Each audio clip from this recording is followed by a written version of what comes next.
नमस्कार प्यारे विद्यार्थियों, कैसे हैं आप? निरंतरता को बनाए रखते हुए उस आईएएस एकेडमी के इस प्लेटफॉर्म पर मैं हर संभव प्रयास कर रहा हूं, जिसके माध्यम से आपको मैं निरंतर क्लासेस भी देता रहूं। उसके साथ साथ आपको आगामी एग्जाम के लिए इस प्रकार से तैयार करा जाए ताकि आप पास हो जाएं और अच्छे नंबरों के साथ आप पास हो जाएं। इस आधार पर मैं आपको ये भी बताना चाहता हूँ कि इस दौरान फिलहाल जो परिस्थितियां हैं वो कुछ विपरीत परिस्थितियां चल रही हैं। बावजूद उसके मैं आपकी क्लासेस को जो है कंटिन्यू रख रहा हूँ, ताकि मेरे बच्चों को कहीं पर क्लासेस में कमी देखने को ना मिले और वो कहीं ये ना सोचें कि हम तो टाइम पर आ रहे हैं पर सर क्यों नहीं आ रहे हैं। तो इसलिए मैं आपकी क्लासेस में निरंतरता देने का हर संभव प्रयास कर रहा हूँ। हम चाहते हैं कुछ परिवार और बड़ा हो, इसके लिए आपका सहयोग और ज़रूरी है। अभी तक आप लोगों ने जितना प्यार दिखाया, मैं चाहता हूँ आप उससे भी ज़्यादा प्यार दिखाएँ, ज़्यादा से ज़्यादा लोगों तक हमारी मेहनत को पहुँचाएँ। चैनल को लाइक और सब्सक्राइब करवाएँ। इसके साथ-साथ हम जो है एक फुल प्लेज में आपके साथ जो है और काम कर सकें, इसके लिए मैं और आपसे एक एक तरीके से रिक्वेस्ट कर रहा हूँ। चलिए अब हम आगे बढ़ते हैं। आज आपकी जो एमसीक्यू वाली क्लासेस हैं, इसकी क्लास नंबर 3 है। मैंने आपको बोल रखा है कि आपको ये क्लासेस बड़ी विधिवत मिलेंगी। आगामी समय पर हम ये भी कोशिश करेंगे कि और सब्जेक्ट की क्लासेस आएँ। पहले अभी हम उस सब्जेक्ट में आपको अच्छा तैयार करने की सोच रहे हैं जो अपना कोर सब्जेक्ट है इकोनॉमिक्स वाला। इसके साथ-साथ आने वाले समय में मैं आपको और भी सब्जेक्ट की क्लासेस दूँगा। जैसा कि आप जानते हैं कि मैं यदि बोल देता हूँ कि करा जाएगा, अर्थात अब आपके लिए करा भी जाएगा। तो इस आधार पर मैं आपके ये जो आज का सेशन है इसको अब शुरू करता हूँ। बड़ी अच्छी बात लिखी है। अब्दुल कलाम साहब जी को आप जितना सुनेंगे, मुझे तो वैसे ही उतना कम पड़ जाता है, पर आप जितना सुनेंगे मुझे लगता है कि आप और इनके प्रति जानने की इच्छा आपके मन में पैदा होगी।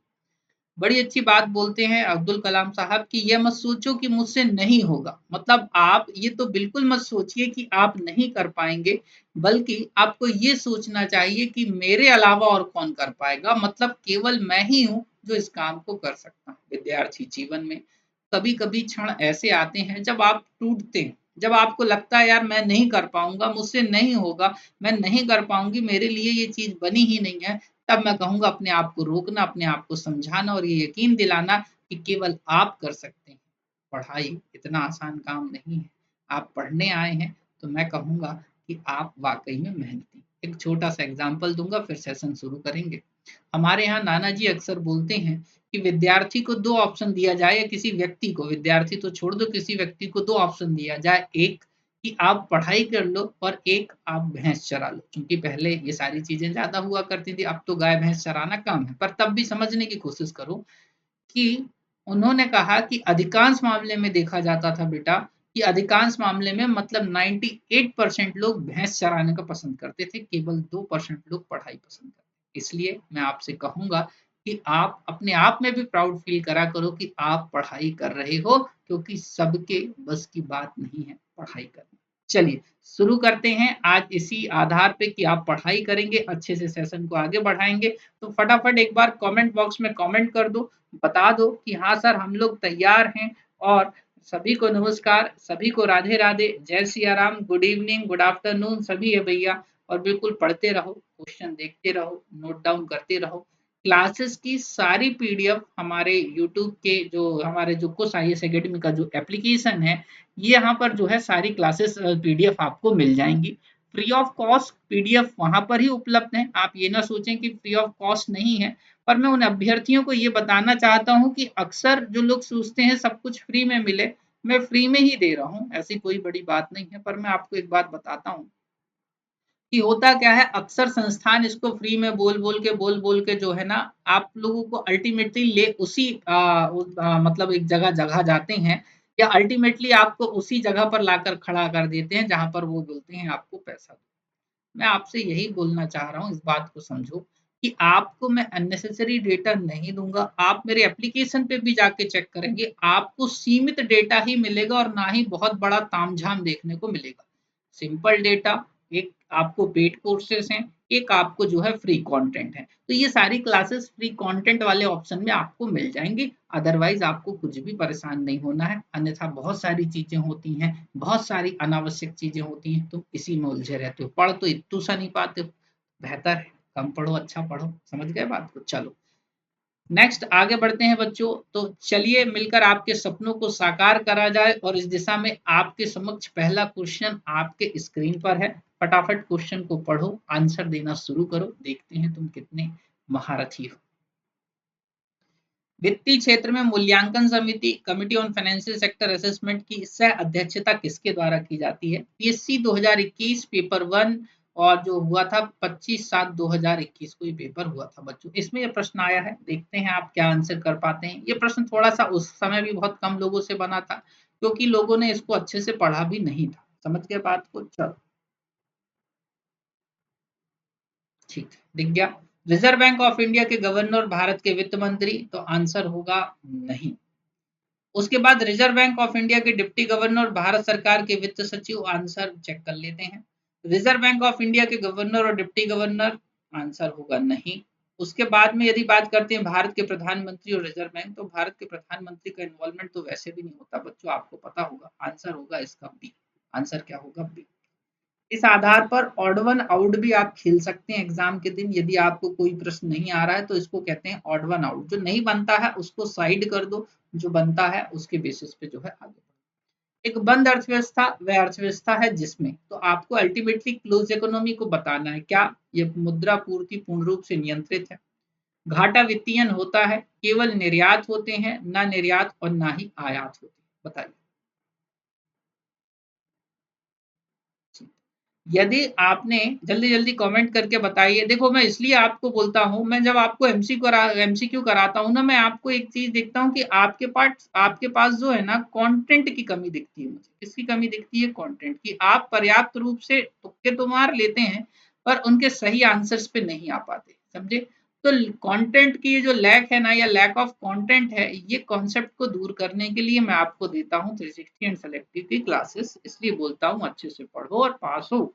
इसका आंसर होगा बच्चों ना तो निर्यात और ना ही आयात। बंद अर्थव्यवस्था या क्लोज इकोनॉमी बेसिकली ऐसी अर्थव्यवस्थाएं हैं जो अन्य देशों के साथ आर्थिक संबंध स्थापित नहीं करती। एक पहला पॉइंट क्या याद रखोगे कि अन्य देशों के साथ आर्थिक संबंध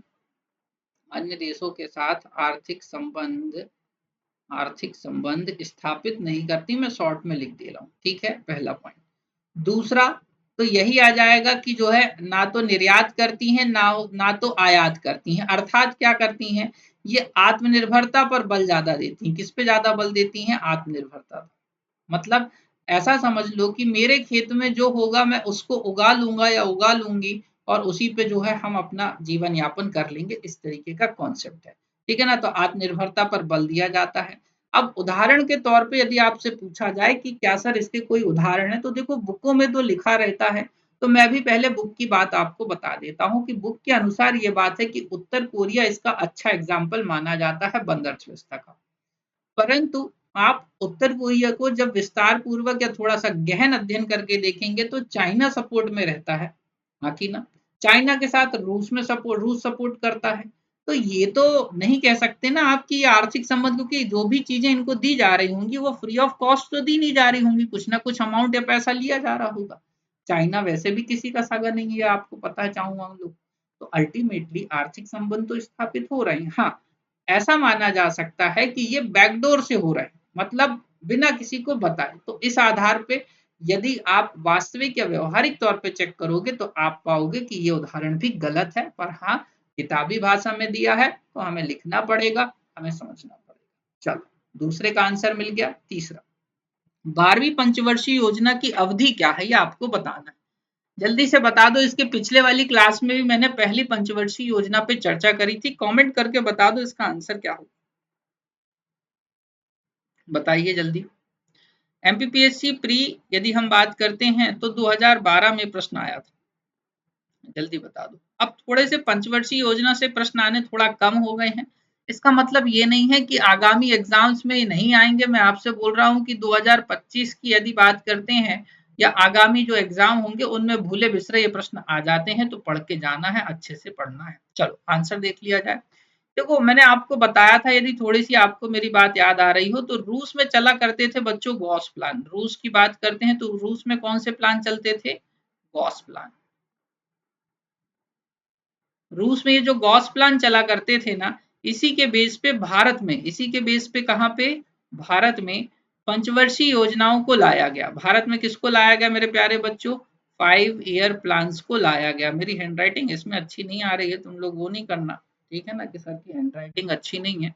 मेरी हैंडराइटिंग बहुत अच्छी है और इसमें बस जाने क्यों मेरा और इसके अच्छे संबंध स्थापित नहीं हो पा रहे हैं, ऐसे समझ लो बस।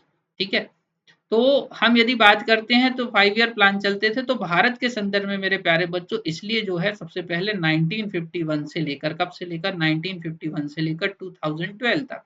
तो इस तरीके से टोटल 12 पंचवर्षीय योजनाएं हमारी लाई गई, पर ये चूंकि 5 वर्ष के लिए होती हैं, कितने वर्ष के लिए? तो 2012 से 2017 तक का चलेगा ये वाला लास्ट 5 ईयर प्लान। आंसर होना चाहिए क्या आपका? बी। आंसर क्या होना चाहिए? बी। चलो, निम्नलिखित में से कौन सा एक शेयर बाजार के संदर्भ में अप्रासंगिक है? ये प्रश्न आया था 2016 के प्री में। बताओ जल्दी क्या आंसर होने वाला है इसका, जल्दी से बताओ। ठीक है, which one of the following is irrelevant in the context of share market? फटाफट बताइए। क्या ये सेंसेक्स है? तो देखो, इसका आंसर फटाफट बता दो तुम लोग। ठीक, ए बी सी डी। चलो देखते हैं। यदि शेयर बाजार की बात आती है तो थोड़ा ध्यान से सुनो। देखो, आपको एक प्रश्न सबसे अच्छा सा याद कर लेना। 1875 में बॉम्बे स्टॉक एक्सचेंज स्टैब्लिश हो रहा है और ये एशिया का सबसे पुराना है। किसका सबसे पुराना है मेरे प्यारे बच्चों? एशिया का सबसे पुराना स्टॉक एक्सचेंज है। एशिया का सबसे पुराना, इतनी बात समझ में आ गई? एशिया का सबसे पुराना है। ठीक है, कब स्थापित हो रहा है? 1875 में, ये मैंने आपको बता दिया। इसका एक संवेदी सूचकांक मेरे प्यारे बच्चों, कौन सा सूचकांक इसका? संवेदी सूचकांक। मतलब ये जो है ना, एक तरीके से बताते रहता है कि फला फला कंपनी के जो है कितने जो प्राइस है शेयर्स की वो घटी या बढ़ी। तो इसका मतलब बीएसई का एक संवेदी सूचकांक है, वो है आपका सेंसेक्स। तो दोनों मतलब अल्टीमेटली तो रेलेवेंट हो गए शेयर बाजार से, ये बात। निफ्टी की बात आती है मेरे प्यारे बच्चों, ये जो है ना, ये एनएसई नेशनल स्टॉक एक्सचेंज, इसके पहले मैंने बॉम्बे स्टॉक एक्सचेंज बोला था आपको। ये बेसिकली एनएसई का संवेदी सूचकांक है। किसका? एनएसई का, एनएसई का संवेदी सूचकांक।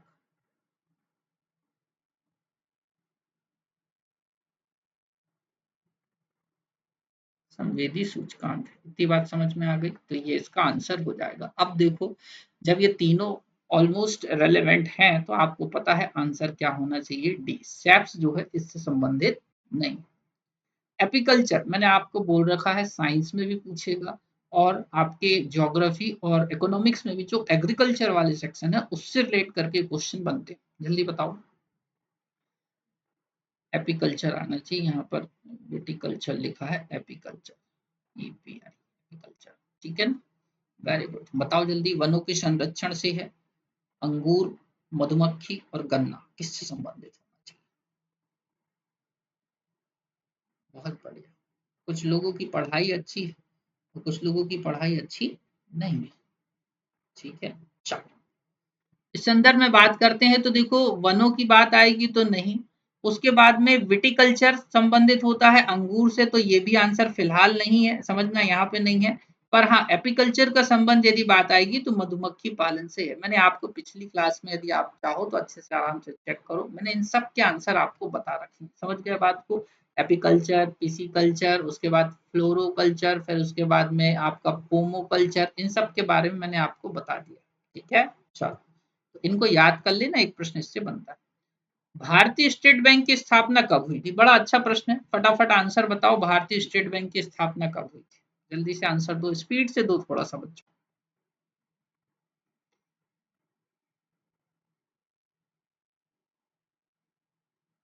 ठीक, अच्छा। एसबीआई की बात आ रही है, state bank of India Bharat का सबसे बड़ा सरकारी क्षेत्र का बैंक है, आपको पता है। हुआ ये था, प्रेसिडेंसी जो बैंक हुआ करते थे, तीन प्रेसिडेंसी बैंक थे बच्चों। बैंक ऑफ बंगाल, तो मैं शॉर्ट में लिख रहा हूँ, समझ जाना, bank of Bengal, bank of Bombay और बैंक ऑफ मद्रास। क्लियर? नाम, तीन नाम क्लियर हो गए। ये तीनों जो प्रेसिडेंसी बैंक है ना 1800 के आसपास स्थापित हो रहे हैं।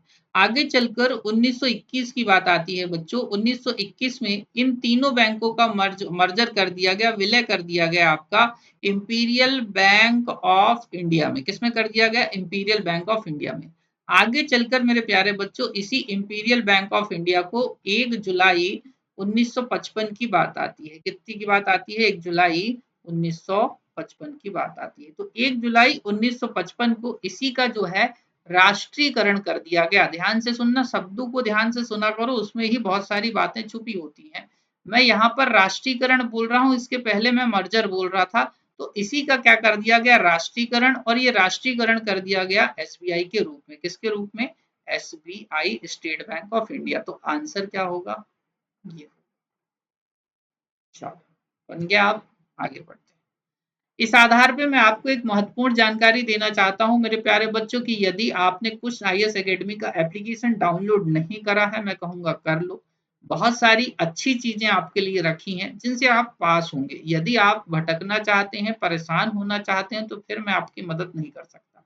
पर यदि आपका मन है कि वाकई में हम पास होना चाहते हैं, मेहनत करना चाहते हैं, तो मैं कहूंगा स्वागत है आपका। आइए एप्लीकेशन को डाउनलोड करिए, अपनी सुविधा के अनुसार कोर्स को परचेज कर लीजिए। यदि आपको बावजूद इसके कुछ तकलीफ लगती है कि हाँ सर हमें जो है पेमेंट रिगार्डिंग भी समस्याएं हैं, तो उसका समाधान भी मैं आपको दूंगा। आप डायरेक्ट कॉल पे मुझसे बात करिए, मैं उसका समाधान आपके लिए निकाल दूंगा। समझ गए बात को? जो मेरे हक में है, मेरे मतलब है जिसमें मैं कर सकता हूँ, उसमें मैं हमेशा आपकी मदद करूंगा। आप सभी बच्चों के लिए संस्थान को शुरू करा गया। यदि आप स्पेशल इकोनॉमिक्स या उद्यमिता का कोर्स लेना चाहते हैं तो ये ले लीजिए। यदि आप कॉम्बो बैच लेना चाहते हैं तो ले लीजिए बच्चों। दोनों की लिंक यहाँ पर अटैच है। इस तरीके से देखो, कॉम्बो बैच में बहुत सारी सुविधाएं हैं आप लोगों के लिए। अच्छे से बढ़िया क्लासेस चल रही हैं निरंतर सारी चीजों को। और साथ में जो कॉम्बो बैच वाले बच्चे हैं उनको कुछ ना कुछ विशेष मिलेगा। इस बात के लिए मैं कई बार बता चुका हूँ, तो बार बार रिपीट नहीं करूंगा। ये एप्लीकेशन की लिंक है, कोर्सेज की लिंक है सारी। आपको जो है डायरेक्ट लिंक के माध्यम से भी आप सारे कोर्सेज को, एप्लीकेशंस को देख सकते हैं, परचेज कर सकते हैं। सब कुछ हो जाएगा, डायरेक्ट आपको क्लिक करके आप वहीं पहुंच जाओगे। चलो आगे बढ़ते हैं। अब आए, इसके पहले तो मैंने आपको पीवाईक्यू कराए थे, पुराने वर्ष के जो प्रश्न है। अब हम जो है अब मेन प्रश्नों को करते हैं। बंद अर्थव्यवस्था के संदर्भ में असत्य कथन का चयन करना है। बताइए रॉन्ग स्टेटमेंट क्या है इन सब में, जल्दी से बताओ।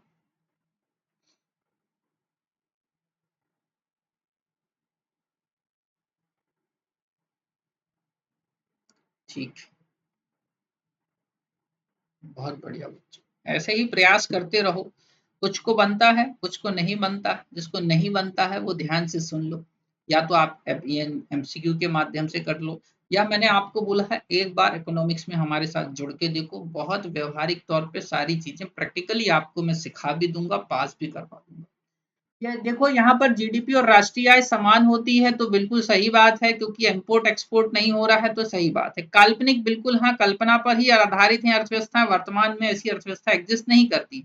आर्थिक संबंधों को हतोत्साहित करा जाता है। जी हाँ, हम एक दूसरे देश के साथ परचेज और सेल नहीं कर रहे होते हैं, ये बात मैं आपको बता चुका हूँ। जब आप ये सब नहीं करेंगे ना, तो शेष इसमें होने वाले आर्थिक प्रभावों का असर आपको दिखाई भी नहीं पड़ना चाहिए। यहाँ पर ये असर, समझ गए बात को? भाई दूसरे देशों के साथ जब आप इंपोर्ट एक्सपोर्ट नहीं कर रहे हो, आप अपने ही जो अर्थव्यवस्था है उसी में आत्मनिर्भरता की बात कर रहे हो, तो आपको दूसरों के यहाँ जाना नहीं पड़ेगा। अल्पविकसित अर्थव्यवस्थाएं ऐसी अर्थव्यवस्थाएं हैं। अब आपको जो है अंडर डेवलप्ड इकोनॉमीज के बारे में बताना है कि इकोनॉमी किस टाइप की इकोनॉमीज है। जल्दी से बताइए। अर्थव्यवस्था विकास के प्रथम चरण पे है। निम्न मानव विकास पाया जाता है। जीडीपी में प्राथमिक क्षेत्र का योगदान ज्यादा होता है। ऐसा होता है, बताओ। ठीक है, बताओ जल्दी। ठीक है, देखो हर अर्थव्यवस्था को आप आंसर दो जब तक मैं कुछ बातें आपको बता देता हूँ। निम्न मानव विकास, यहाँ पर देखो मानव विकास को तीन जो है आयामों के अंतर्गत मापा जाता है मेरे प्यारे बच्चों, ठीक है ना? तो किसको मानव विकास मतलब HDI, ह्यूमन डेवलपमेंट इंडेक्स। आप लोग आंसर देते रहिए, मैं आपके आंसर चेक करते जा रहा हूँ। मुझे पता है कौन क्या आंसर दे रहा है, चिंता नहीं करना है। और आंसर देने के बाद मैंने आपको बोला है सिर्फ फाइनल आंसर को चेक करो। बाकी अपने को ये नहीं देखना किसका सही जा रहा है किसका नहीं जा रहा है, मेरा नाम लिया कि नहीं लिया। ये सब बातें छोटे मोटे बच्चे करते हैं, और मैं जानता हूँ आप अच्छे बच्चे, गंदे बच्चे तो नहीं। हाँ, अच्छे बच्चे, ठीक है।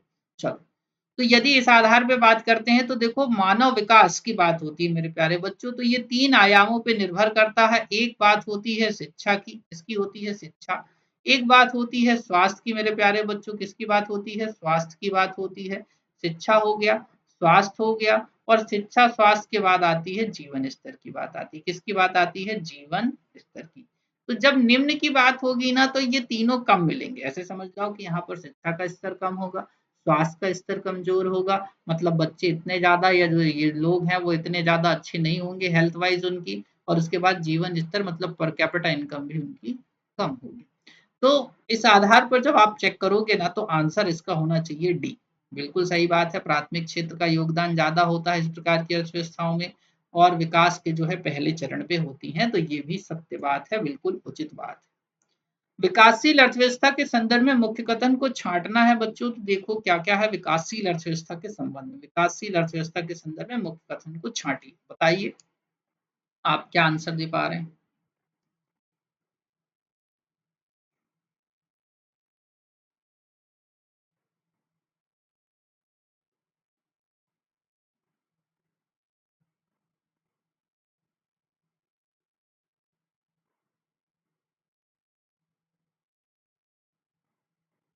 चलो, कर लिया, ठीक। नहीं, कुछ लोग गलत दे रहे हैं, अच्छे से ध्यान से समझा करो, देखो प्रश्नों को अच्छे से पढ़ोगे तो विकासशील अर्थव्यवस्था के संदर्भ में यदि आपने थ्योरी पढ़ रखी है मेरे से, मैंने बोला आपके आंसर्स गलत नहीं होंगे। तो देखो मध्यम मानव विकास, जी हाँ बिल्कुल सही बात है। पूंजी निर्माण दर अधिक होती है, बिल्कुल नहीं भैया, गलत बात है, ये गलत बात है। समझे बात को, आगे देखते हैं। जीडीपी में प्राथमिक क्षेत्र का हिस्सा घट रहा होता है, तो हाँ इतनी बात तो सही है। आगे देखते हैं, द्वितीय क्षेत्र का हिस्सा बढ़ रहा होता है, ये बात भी सही है बच्चों। तो इस आधार पे पहला और सी नंबर का जो है मतलब ए और सी सही है। आपका आंसर होना चाहिए डी। आंसर क्या होना चाहिए? डी। आंसर क्या होगा? डी होगा। समझ गए बात को, इस तरीके से ये इसका आंसर हो जाए। ठीक है, एक एक करके मैंने बहुत डिटेल में आपको थ्योरी वाले सेक्शन में बता रखी हैं। अभी अभी अर्थशास्त्र की क्लासेस शुरू ही करी हैं। यदि तकलीफ है अर्थशास्त्र में तो जुड़ जाओ, पहली बार पढ़ो, बाइलिंगुअल क्लासेस हैं, बहुत अच्छे से दे रहा हूँ। बाकी आपको भारतीय अर्थव्यवस्था को दर्जा प्राप्त है किस प्रकार का? जल्दी से बताओ, भारतीय अर्थव्यवस्था को किस प्रकार का दर्जा मिला? मिश्रित है क्या? विकासशील है क्या? खुली है क्या? जल्दी से बताओ। चलो, आंसर देखा जाए। देखो, मैं आपको फटाफट इसलिए बता रहा हूं कि कम समय में बेहतर करने की मैं हर संभव कोशिश करता हूं। एक तो यह है कि मैं आपके कमेंट पढ़ता रहूं फिर एक तरफ से, तो उसमें लग जाता है समय। आप ध्यान से देखो, भारतीय अर्थव्यवस्था को दर्जा प्राप्त है यदि हम बात करेंगे तो मिश्रित अर्थव्यवस्था। तो मिश्रित अर्थव्यवस्था किस आधार पर? मैं आपको बोल रहा हूं सरकार की भूमिका के आधार पर। किसके आधार पर? सरकार की भूमिका के आधार पर। तो किसी देश की अर्थव्यवस्था में सरकार की भूमिका कैसी है, इसके आधार पर चेक करोगे तो भारतीय अर्थव्यवस्था मिश्रित अर्थव्यवस्था। उसके बाद में विकास की अवस्था के आधार पर चेक करोगे तो विकासशील अर्थव्यवस्था है। और आर्थिक संबंधों, वैश्विक आर्थिक संबंधों के आधार पर चेक करोगे तो भारतीय अर्थव्यवस्था खुली अर्थव्यवस्था है। मैंने थ्योरी वाले पोर्शन में इसमें चर्चा आराम से कर दी है, आपको देख लेना। चलो, विकासशील अर्थव्यवस्थाओं की विशेषताओं में शामिल नहीं है। अब आपको ये बताना है कि डेवलपिंग इकोनॉमीज जो है उनकी कैरेक्टरिस्टिक जो है इनमें से एक नहीं है, अब वो कौन सी है ये आपको बताना है। शामिल नहीं है, ठीक है। चलो, पढ़ने वाला प्रश्न। पूंजी निर्माण दर कम होती है, निर्धनता एवं बेरोजगारी दर होती है ज्यादा, उद्यमिता का अभाव पाया जाता है, उच्च मानव विकास होना। बताओ क्या आंसर?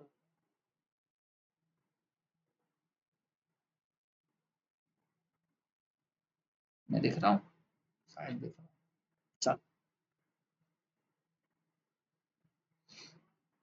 देखो ध्यान से, पूंजी निर्माण दर कम, बिल्कुल सही बात है, तो ये तो सही है बच्चों। उसके बाद में निर्धनता, और ये भी सही है। उद्यमिता का अभाव, हाँ ऐसे लोग नौकरी करना ज्यादा पसंद करते हैं, आंसर होगा डी। आंसर क्या होगा? डी। समझ गए। यहाँ पर मानव विकास मध्यम पाया जाएगा। कैसा पाया जाएगा? मध्यम।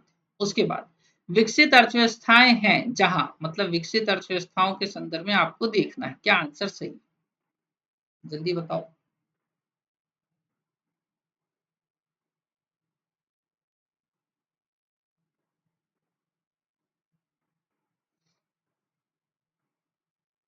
ठीक है, चलो देखें आंसर। जीडीपी में सेवा क्षेत्र का अधिक योगदान होता है, बिल्कुल सही बात है। ठीक है, हाँ। उच्च मानव विकास पाया जाता है, बिल्कुल सही बात है। हाई डेवलप जो है ह्यूमन डेवलपमेंट इंडेक्स पाया जाएगा। प्रति व्यक्ति आय और राष्ट्रीय आय अधिक होती है, हाँ भैया ये भी सही है। तो आंसर होगा डी। आंसर क्या होगा इसका? डी। ठीक है, चलो आगे बढ़ा जाए। समानांतर अर्थव्यवस्था वह अर्थव्यवस्था है जो कि समानांतर अर्थव्यवस्था किस प्रकार की अर्थव्यवस्था है बच्चों, बताइए।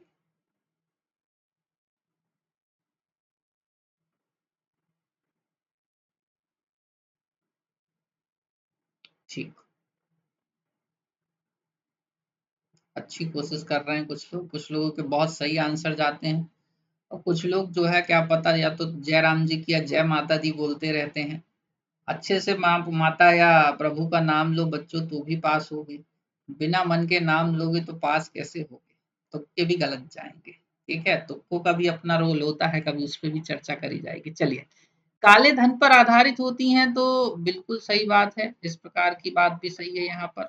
उसके बाद में आर्थिक गति, ए और सी दोनों ठीक है। उसके बाद आर्थिक गतिविधियों हेतु कराधान के नियमों का उल्लंघन होता है, तो हाँ ये बात भी सही है। उपयुक्त में से कोई नहीं तो नहीं है, आंसर क्या होगा? बी। आंसर क्या होगा बच्चों? बी है इसका सही आंसर। क्या होने वाला है? बी। चलिए आगे बढ़ते हैं, नेक्स्ट प्रश्न पे चर्चा करते हैं। गिग इकोनॉमी के संदर्भ में आपको जो है विचार करना है, जो गिग इकोनॉमी है उसके कॉन्टेक्स्ट में आपको कंसीडर करना है फॉलोइंग स्टेटमेंट्स को। दैट इज, यहाँ अस्थायी रोजगार का प्रचलन होता है, इसमें स्थायी रोजगार का प्रचलन होता है, ये बात हो गई। इसमें स्थायी रोजगार के प्रचलन की बात आ गई। एक सेकंड है ना, कुछ गड़बड़ अब ठीक है, अब ठीक होगा आई थिंक। ठीक है, उसके बाद स्थायी रोजगार का प्रचलन और ए और बी दोनों सही हैं और ए और बी दोनों गलत हैं। तो देखो आंसर की बात कर लेते हैं फटाफट, आप लोगों के आंसर आ जाएं उसके पहले। ठीक, चलो यदि हम बात करते हैं तो ये वाला गलत है, देखो दोनों भी गलत हैं, ये भी सही है। इसके संदर्भ में अस्थायी रोजगार की बात आ रही है, देखो इसमें जो है ना स्थायी रोजगार का जो है कॉन्सेप्ट नहीं होता है। गिग इकोनॉमी में अस्थायी रोजगार का प्रचलन होता है, मतलब आप टेम्पररी वर्क करते हैं, जब तक आपके काम की जरूरत होती है तब तक आप वहां पर काम कर सकते हैं, अदरवाइज सामने वाली कंपनी आपसे कॉन्ट्रैक्ट खत्म कर देगी। तो जैसे जोमेटो वर्कर्स हो गए, स्विगी वर्कर्स हो गए, इन सबको इसमें कंसीडर करा जाता है। गिग इकोनॉमी अभी इसलिए चर्चा में है बच्चों क्योंकि आजकल ये अमेरिका से शिफ्ट होते होते भारत आ गई। जी नहीं, ऐसा नहीं, पहले ये होता था, ये चीजें अमेरिका में ज्यादा देखने को मिलती थी, अब धीरे धीरे इसी टाइप्स के जो जॉब्स हैं वो अपने भारत में देखने को मिल गए, इसलिए ट्रेंडिंग बना हुआ है शब्द गिग इकोनॉमी वाला। नॉमिनल जीडीपी क्या होता है बताइए, what is nominal GDP? Nominal GDP क्या होता है?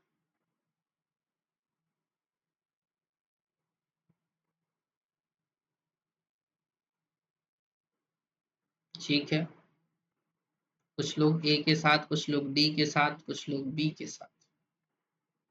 ध्यान से देखो, समझ जाओ। नॉमिनल जीडीपी के कॉन्टेक्स्ट में यदि हम बात करें बच्चों तो इसमें महंगाई की वैल्यू जुड़ी होती है, बिल्कुल सही बात है। जीडीपी की गणना बाजार मूल्य पे करी जाती है, ये भी सही बात है, और महंगाई की वैल्यू घटी होती है, तो आंसर होगा आपका डी। आंसर क्या होगा? डी। अच्छा, रियल जीडीपी नॉमिनल जीडीपी से कैसे भिन्न है? जब तक आप आंसर दो तब तक मैं आपको जीडीपी का मीनिंग समझा दूंगा। ठीक है, फटाफट ऑप्शंस को चेक करिए और आंसर दीजिए।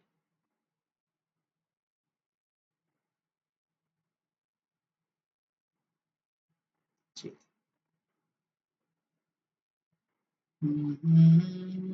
ठीक है, अच्छा देखो मेरे प्यारे बच्चों ध्यान से सुनो।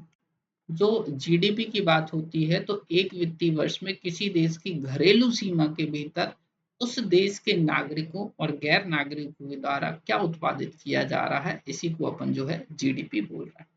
इन सब की मॉनेटरी वैल्यू को जीडीपी में कंसीडर करेंगे। इतनी बात क्लियर है? फिर से बोल रहा हूँ, ध्यान से सुनना। एक वित्तीय वर्ष के दौरान किसी देश की घरेलू सीमा के भीतर उस देश के नागरिकों और गैर नागरिकों के द्वारा उत्पादित किए जाने वाले वस्तुओं और सेवाओं का अंतिम मौद्रिक मूल्य जीडीपी कहलाता है। इतनी बात क्लियर है? अब जीडीपी की दो टाइप के हैं, एक रियल जीडीपी होता है और नॉमिनल जीडीपी। तो जो रियल जीडीपी होता है ना, वह उसकी गणना बच्चों स्थिर मूल्यों पे की जाती है और इन स्थिर मूल्यों का जो बेस ईयर है वो है 2011 और 12। मतलब कोई वस्तु ऐसे समझ लो कि 2011-12 में किस रेट में मिल रही थी। समझ गए बात को? ऐसे दो देशों के बीच मुद्रा की क्रय शक्ति में अंतर या समता का मापन जो है कैसे करा जाता है। मतलब दो देशों के बीच खरीदने की क्षमता कितनी समान है या कितनी इन दोनों में डिफरेंस है, इसकी बात हो रही है। जल्दी से बताओ।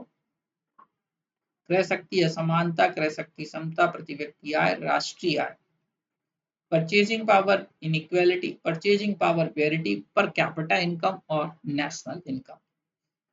चलो जल्दी आंसर दो। ठीक है, मेरी इस बात को ध्यान से समझ के रखो आप लोग कि आपके आंसर्स जिनके गलत जा रहे हैं उसके पीछे कारण है। या तो आपने अच्छे से इनको पढ़ा नहीं, या तो आप जल्दबाजी में प्रश्न पढ़ रहे हैं, या तो आपने अभी तक इनको सुना ही नहीं।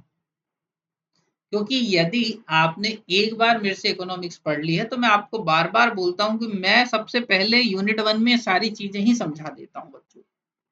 ठीक है, क्रय शक्ति समता की बात हो रही है, परचेजिंग पावर पेरिटी की बात हो रही है। मतलब कोई चीज उतने ही रुपए में, मान के चलो एक बर्गर की बात कर लेते हैं। एक बर्गर है, सिंपल सी बात, एक बर्गर अमेरिका में कितने में मिल रहा है और वही एक बर्गर सेम क्वांटिटी के साथ भारत में कितने में मिल रहा है। तो इन दोनों के बीच में जो कंपैरिजन करा जाएगा, मतलब कितनी कॉस्ट में मिल रहा है उसकी बात हो रही। समझ गया बात को? तो ये दोनों जो कंपेयर, मतलब ये देखेंगे कि हमारे सेम मनी पर खरीदने की क्षमता कितनी है और वही मनी पर जो है दूसरे देश कितना खरीद पा रहे हैं। पॉइंट समझ गए? आगे अब इस बेसिस पे नेक्स्ट प्रश्न आता है कि वर्तमान में भारतीय अर्थव्यवस्था को उचित दर्जा क्या दिया जाना चाहिए। बताइए क्या दर्जा दर्जा दिया जाना चाहिए।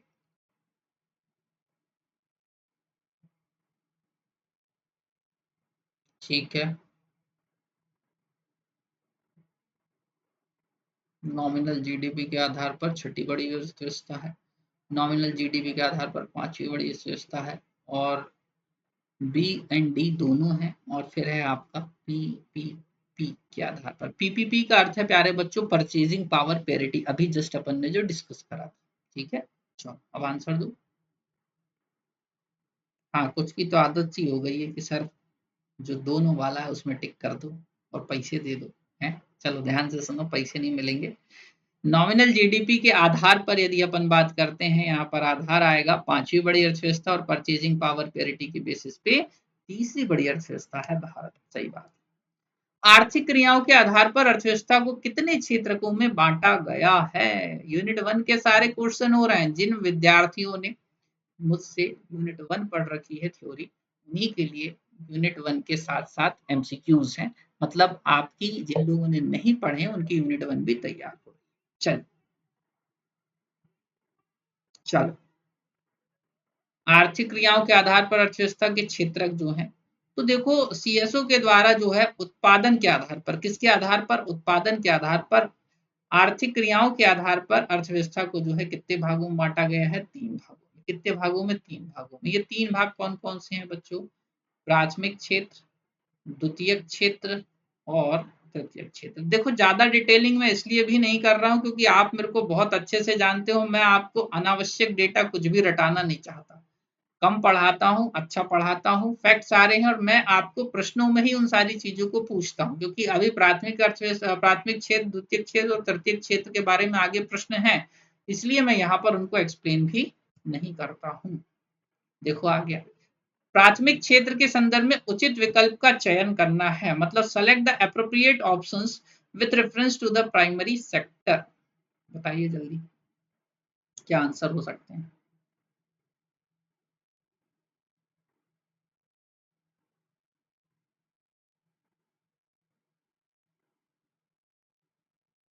ठीक, चलो बहुत बढ़िया, कुछ ने पढ़ाई कर रखी है। आर्थिक गतिविधियों हेतु प्रकृति पर निर्भरता होती है, याद कर लो जिसने नहीं पढ़ा है। सही बात है। कृषि, पशुपालन, खनन, वानिकी, मत्स्य पालन इसके अंतर्गत आते हैं। वर्तमान में देश की अर्थव्यवस्था में इसका योगदान 17.7% है। जी हाँ बच्चों, अपडेट हो गया है। आर्थिक सर्वेक्षण मतलब इकोनॉमिक सर्वे की बात कर रहा हूं मैं। इकोनॉमिक सर्वे 2024-25 का जो आया था, उस 2024-25 के अनुसार मैं इस बात को आपको बता रहा हूं। तो जिन्होंने अपडेट नहीं करा है वो कर लो भैया, इतना तो कर सकते हो। चलो, इसलिए बोलता हूँ इकोनॉमिक्स ऐसा सब्जेक्ट है कि कभी भी परिवर्तित होता हुआ आपको उसके संबंधित डेटा मिल सकता है। इसलिए जिन्होंने पुराना पढ़ा है वो नया पढ़िए एक बार मिलके, ज़्यादा दिक्कत नहीं होगी, अच्छे से अच्छे से सारी चीज़ें कर लेंगे। द्वितीयक क्षेत्र में मुख्यतः क्या होता है? जल्दी से बता दो।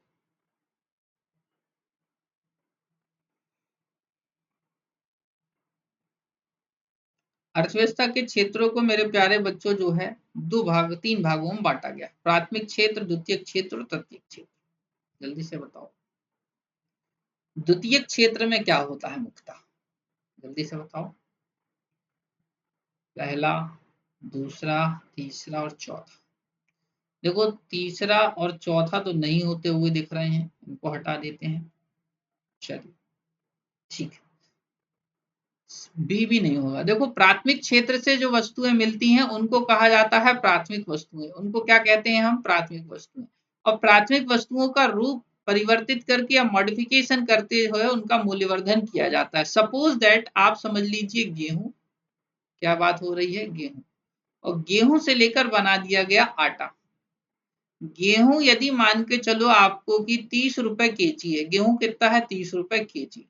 तो आटा आपको कितना मिलेगा? हो सकता है 35 रुपए केजी। कितने रुपए केजी? 35 रुपए केजी। तो प्राथमिक वस्तु क्या हो गया? गेहूं। और द्वितीयक वस्तु के अंतर्गत क्या आ जा रहा है आपका? द्वितीयक क्षेत्र के अंतर्गत गेहूं से बनाया जाने वाला आटा। समझ गए बात को? तो आंसर क्या होगा? इस तरीके से मूल्यवर्धन किया जाता है, ये परिवर्तित किया जाता है। वित्तीय वर्ष 2024-25 में भारतीय अर्थव्यवस्था में तीनों क्षेत्रकों का योगदान आपको बताना है। तीनों सेक्टर्स कितना कंट्रीब्यूशन कर रहे हैं, जल्दी बताओ। हाँ, अभी थोड़ी देर पहले ही चर्चा करी थी। यदि एक पॉइंट आपको याद रखा हो, ध्यान से क्लास को सुनते हो, मैंने आपको बोला है तो आपको फायदा होगा, और यदि नहीं सुनते तो फिर जय माता दी करते जाओ, क्या दिक्कत है। चलो, देखो पहले का जो डेटा है ना उस अकॉर्डिंग आपको लगभग इस तरीके से देखने को मिल जाएगा, परंतु ये आंसर है गलत। 2024-25 का जो आर्थिक सर्वेक्षण है उससे जो डेटा लिया गया है उससे ये वाला आंसर होगा सही। मतलब प्राथमिक क्षेत्र 17.7, द्वितीय क्षेत्र 27.6 और तृतीय क्षेत्र की बात आती है तो 54.7% का कंट्रीब्यूशन कर रहे हैं। वित्तीय वर्ष 1950-51 की तुलना में वर्ष 2021-22-23 में जीडीपी के प्राथमिक क्षेत्र की हिस्सेदारी, तो मतलब ये पूछ रहा है कि 1950-51 में यदि सेक्टर वाइज कंट्रीब्यूशन देखें तो प्राथमिक क्षेत्र कितना कर रहा था, और यदि हम करंट में उसको चेक कर रहे हैं, मतलब करंट इन द सेंस यहाँ पर प्रश्न लिखा है 2022 और 23। ये मत सोचना कि सर पुराना प्रश्न है, मैं आपको बोल रहा हूँ अभी हाल ही में 21 अक्टूबर के दिन मेंस का फर्स्ट पेपर हुआ है। उसमें ज्योग्राफी वाले पोर्शन में जाके चेक करो, आपको जो है 2 मार्कर प्रश्न में 2021-22 का पूछ लिया। कब का पूछा है? 2021-22 के, और एक नहीं 2 प्रश्न बना। पॉइंट समझे? हाँ बिल्कुल। तो देखो यदि हम बात करते हैं 50-51 की और अभी की करंट की बात करते हैं बच्चों, तो देखो भारतीय अर्थव्यवस्था में या एक तरीके से जीडीपी में प्राथमिक क्षेत्र की जो हिस्सेदारी है ना वह निरंतर आपको घटती हुई दिख रही है। कैसी दिख रही है? निरंतर घटती हुई दिख रही है। पहले लगभग 50% से ज्यादा कंट्रीब्यूशन होता था, आज वही घटकर 17.7% आ गया है। इन द सेंस या 18% पहले, कुछ समय पहले ये 22-23 की बात कर लें तो, परंतु आपको समझना होगा कि ये भी क्रमशः घट रहा है। वित्तीय वर्ष 1981-81 की तुलना में जीडीपी में द्वितीय क्षेत्र का योगदान निरंतर बढ़ रहा है, घट रहा है, अपवर्तित है, या इनमें से कोई नहीं। एक चीज याद रखना, पीएससी कभी कभी बहुत सिंपल प्रश्न दे देता है, जिसे देखकर आपको लगता है ये आसान है और वही प्रश्न आपकी नैया डुबा देते हैं। तो बेहतर है अपनी नैया को संभालिए और समझिए, आगे देखिए।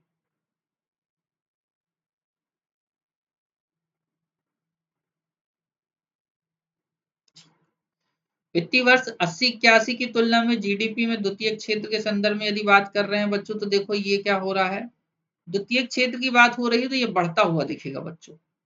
अब धीरे धीरे आपको जो है आप 80-81 की तुलना में यदि कंपैरिजन करेंगे तो अर्थव्यवस्था में द्वितीय क्षेत्र का योगदान क्या दिखता हुआ मिलेगा? आपको बढ़ता हुआ मिलेगा।